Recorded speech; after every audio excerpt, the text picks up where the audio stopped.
How's it going, everyone? My name is Joe Penna. I am the director of Bleecker Street's Arctic, and I'm here with Michel Franco, who is the director of Bleecker Street's Sundown. What a coincidence. We happen to be on the same Zoom.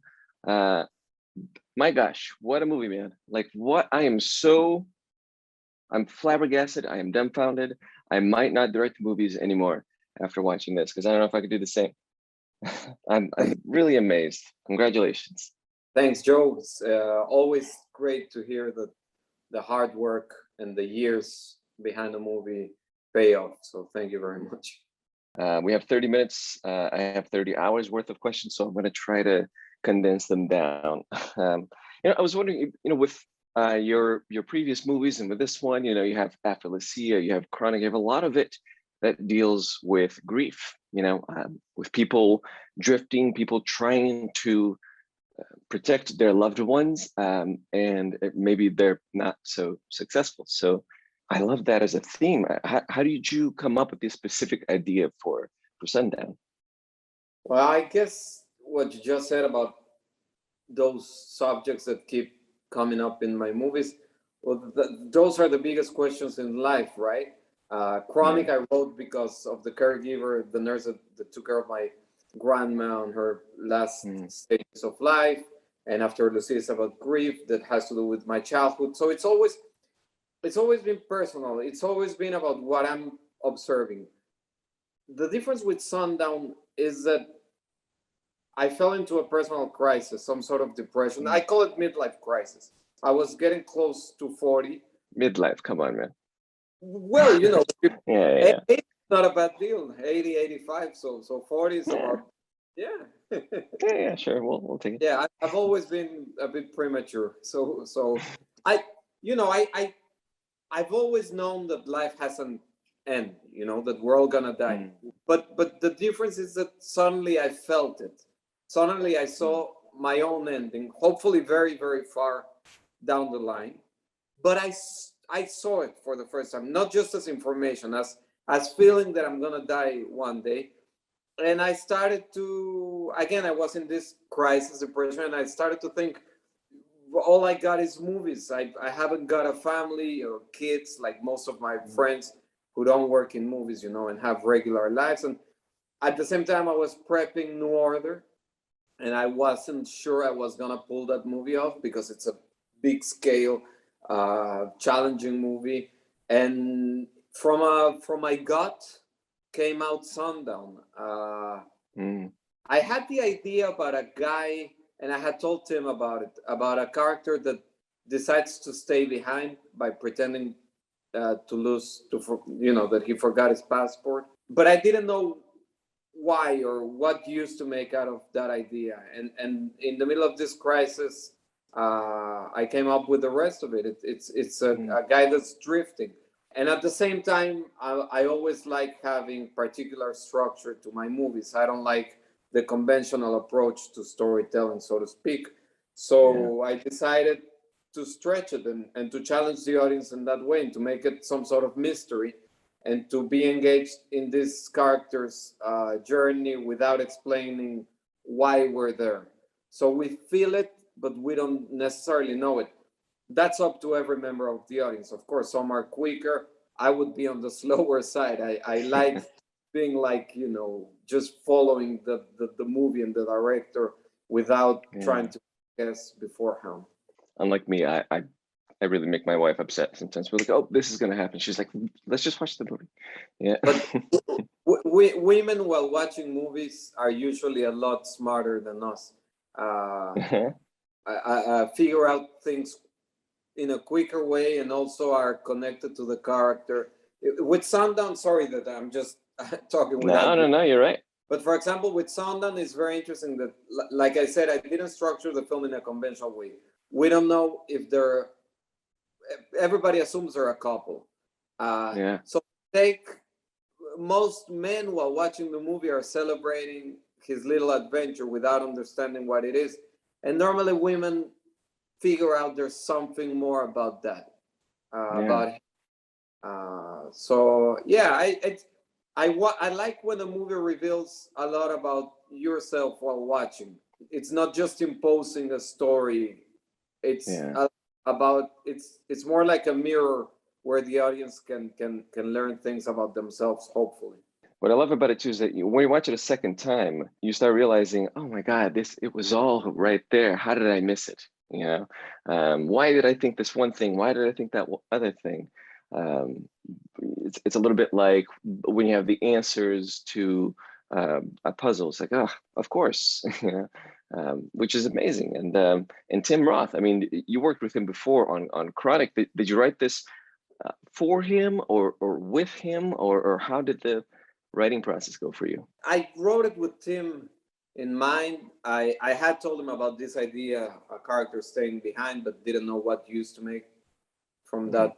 You know, it was just a point of departure.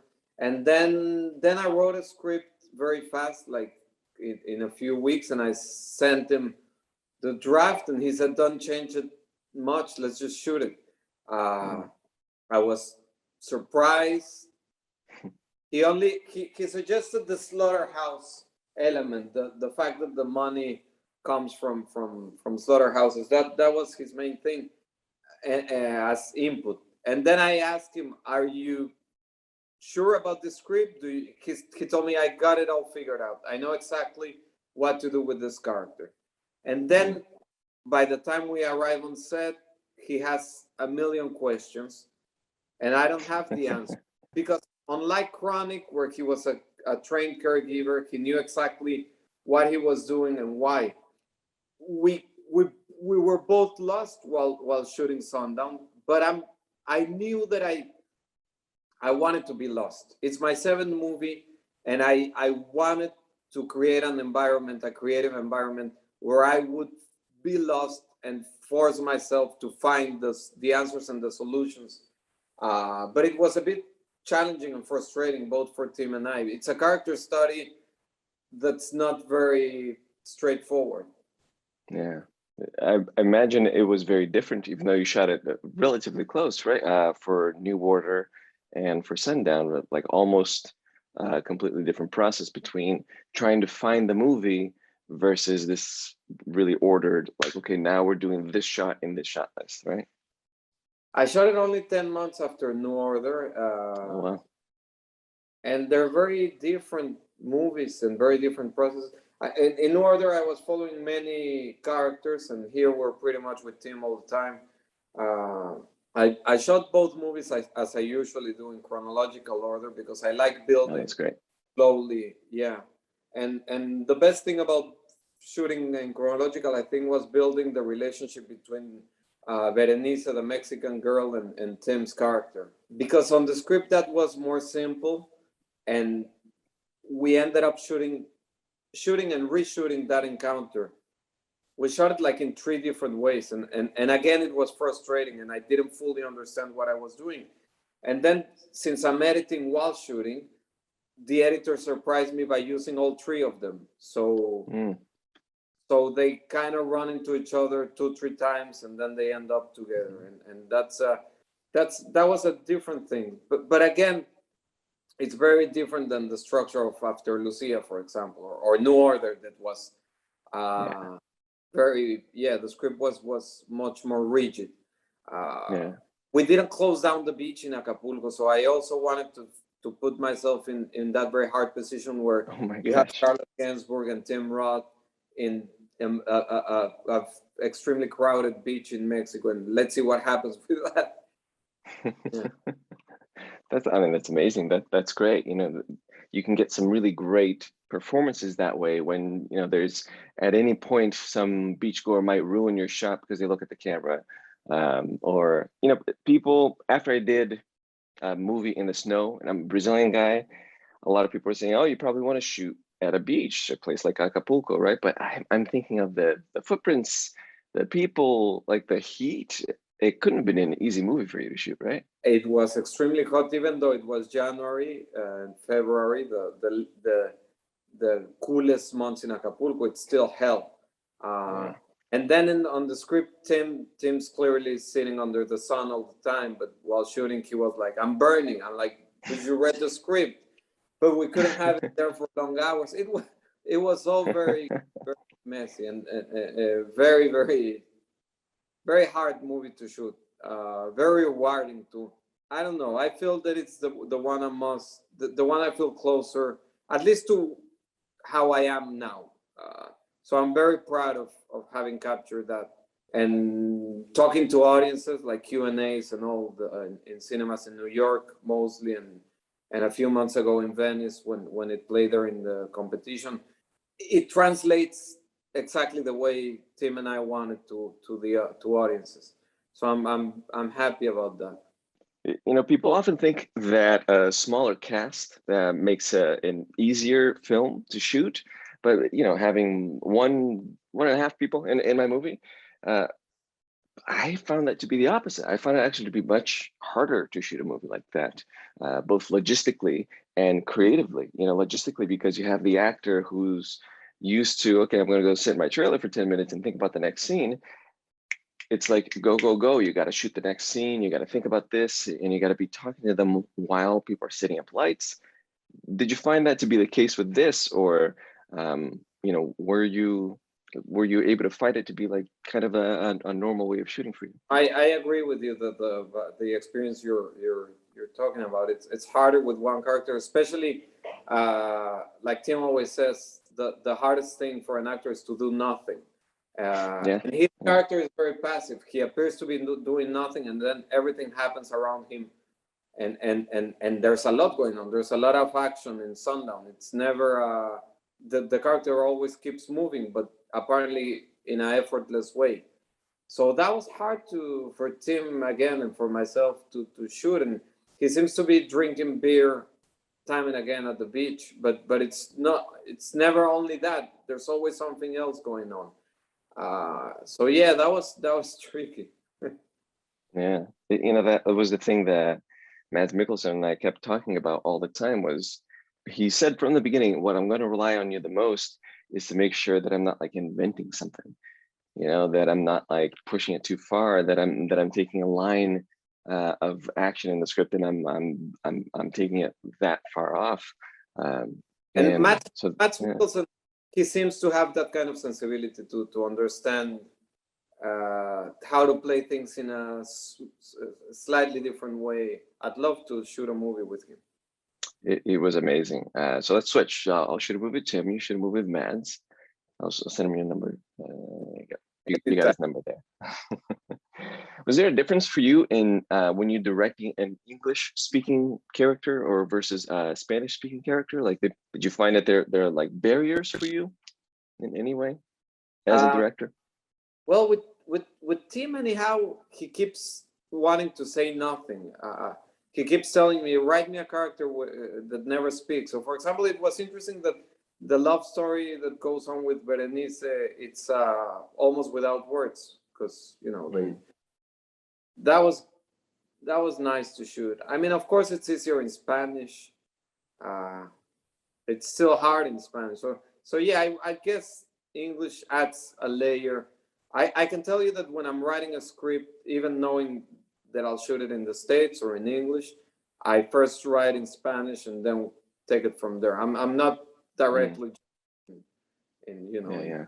You write in the language that you dream in. I remember the first time I dreamt in English, I felt so proud of myself. And then I haven't dreamt in English since. So we'll see. The imagery in this film is amazing. You know, like you have the sun, which is so important for a city like Acapulco. It brings all the people there, it brings life there, it brings energy. But then your title is SUNDOWN. That to me almost sounds like an omen.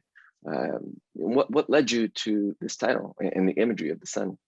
I'm scared as hell of the sun. The sun doesn't like me. It's not the other way around.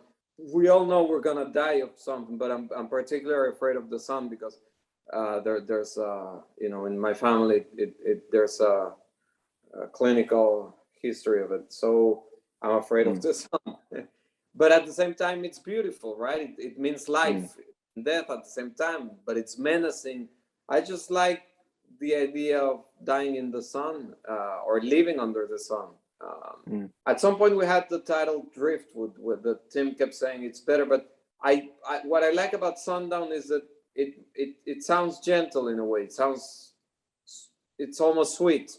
But then you think Yeah. about it, from the other, it's got the whole other take, right? Yeah. Yeah. That's great. And what can you say about the pigs as a recurring theme in the movie?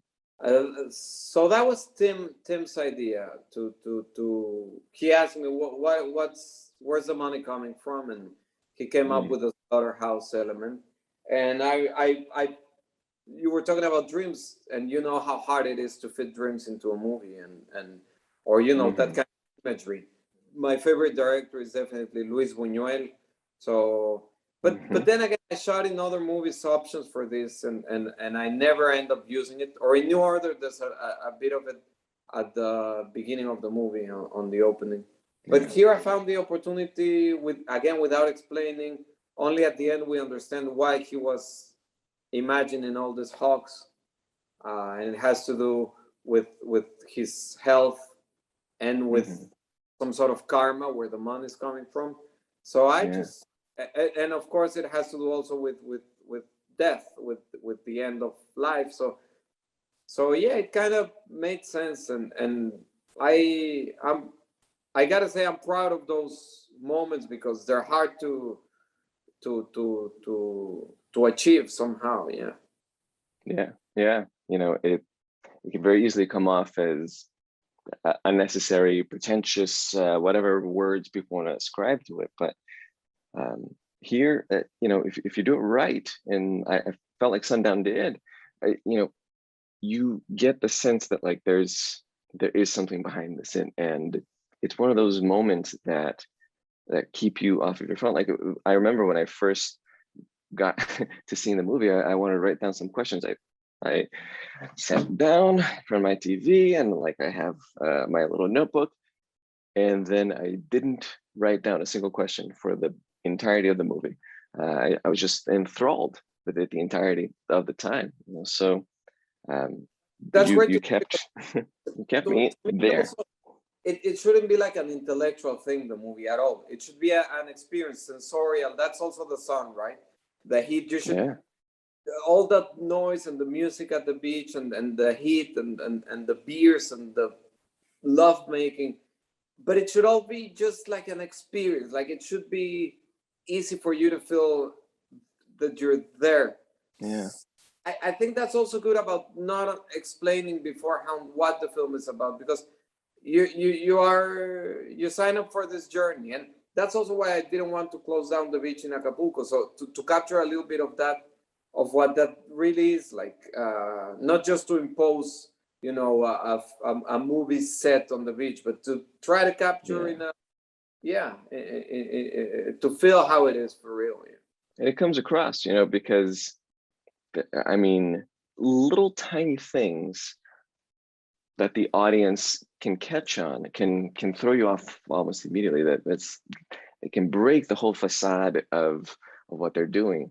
And like, for example, when sometimes you get an extra who doesn't know how to walk, and I think that would be me too. If you say like, okay, your assistant director is saying, can you walk from here to there? And then you kind of just forget how to walk.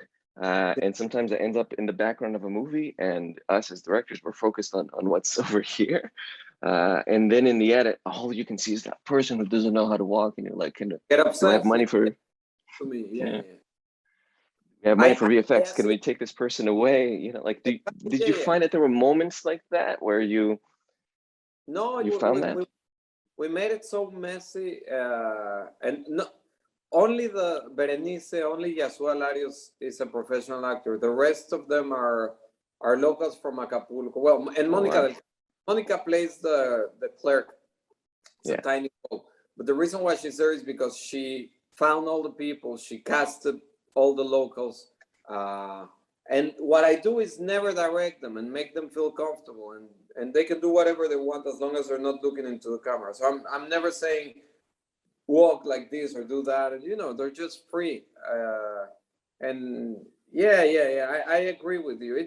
It's hard to understand. It takes many movies, unless you're very clever, to understand how to focus only on what really matters in a movie. And when you're focusing on those things, when you're writing a script, when you're on set shooting, when you're editing, afterwards. Do you think of, like, do you imagine an audience watching it? Do you picture the audience? Do you do it for them, or do you just do it for yourself? You know, No, something that would make you happy. no, I'm glad you're talking about this. Nothing makes me happier than being in a cinema.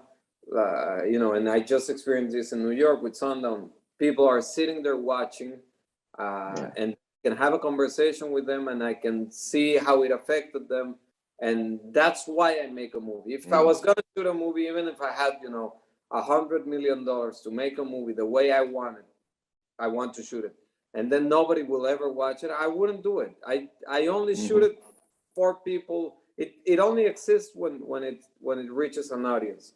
Yeah. And now people are watching at home, and I think Sundown is also available that way. But for me, or will be available soon that way. For me, it's all about the cinema, the sound, sitting there with strangers, talking Yeah. about the movie afterwards. You know, work while you're walking home, or you know, having a drink afterwards. Because film is all about how it mixes with life, right?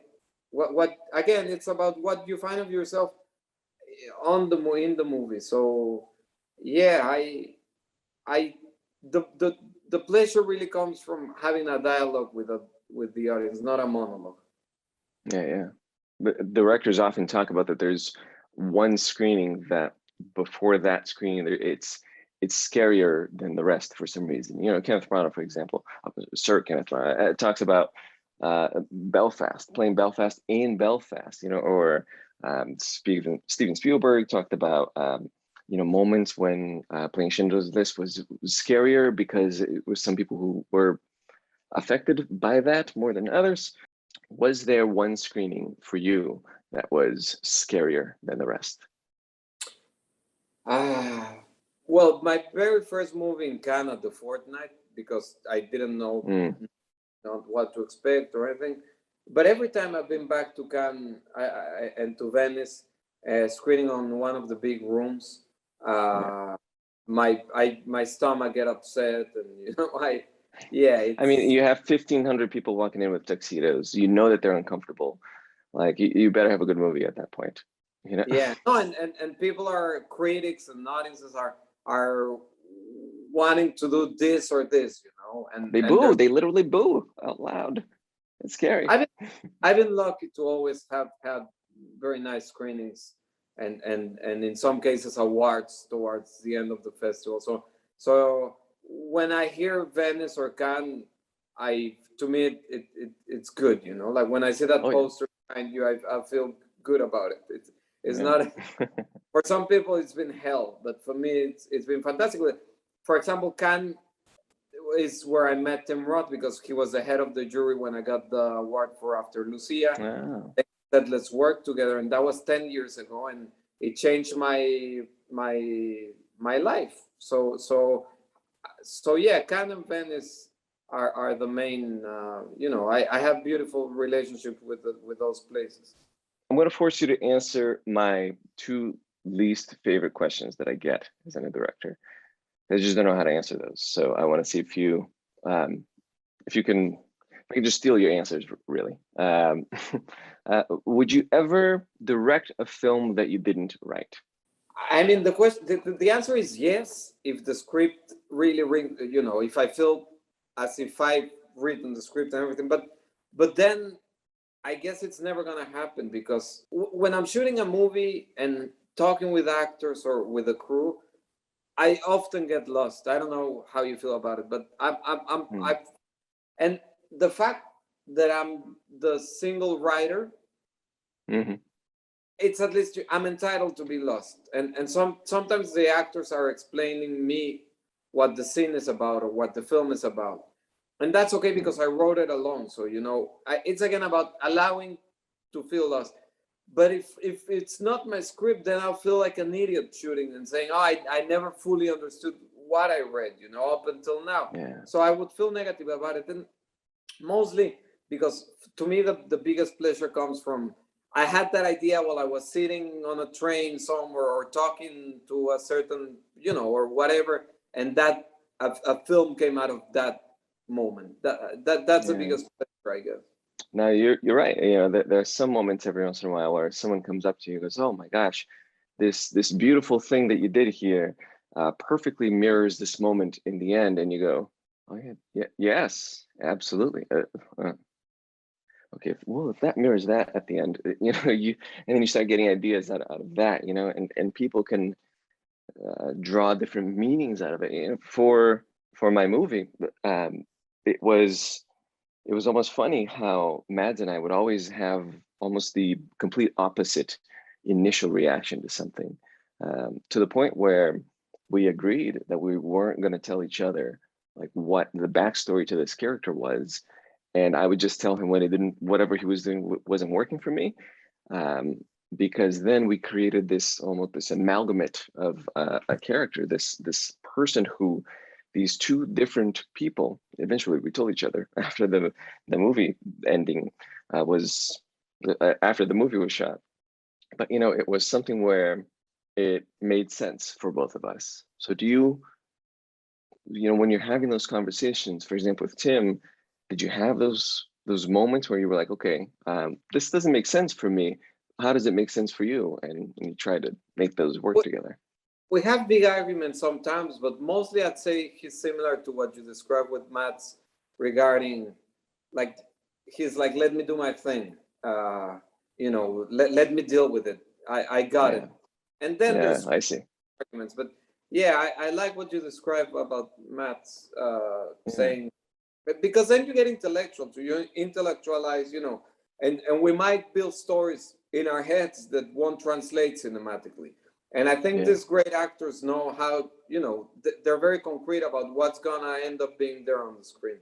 Yeah, yeah, they're amazing. I mean, and they're little tricks that they do too. That's so great. You know, like for example, when they're holding something up like this, very often, you know, great actors just do this, and I didn't realize why. It's because then eventually you can get the shot over the shoulder, and you can see that like immediately they know to do that. You know, they have these little tiny tricks that they've picked up from here, from there, from there, and especially when you work with an actor that you go and watch a movie that's really bad, a really bad movie, but they're great in it, then you know that they're squeezing as much as they can out of that character and that they believe that moment at any time. You know?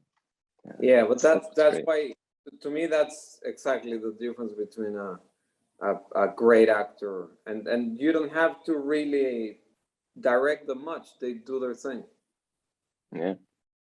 Another one of my least favorite questions. What's next for you? What's the very next movie, your eighth movie?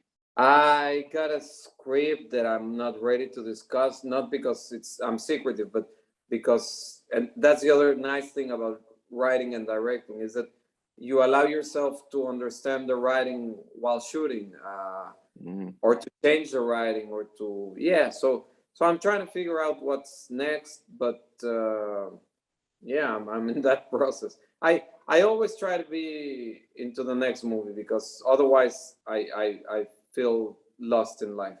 Yeah, I like that. Last question I have for you. You're headed into your eighth film. I'm headed into my third.